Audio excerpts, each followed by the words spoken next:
Hello and welcome back to my channel. In today's video I will show you how to use ID by AMO app. So let's get started. So here we can see the app. So I will just open it. Okay. So to use that is very easy. Just open and then sign up into the ID.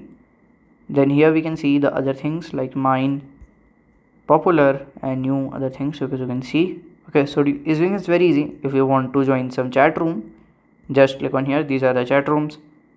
Like click on here and it will be done. Okay, and from here you can just exit it. Okay, and here you can see the messages if messages are available, and here is the account. So by this way you can just use this app and it is very user friendly. And if you have any question you can let me know in my comment section, and if you find this video helpful make sure to like, subscribe and share the video. Thank you for watching.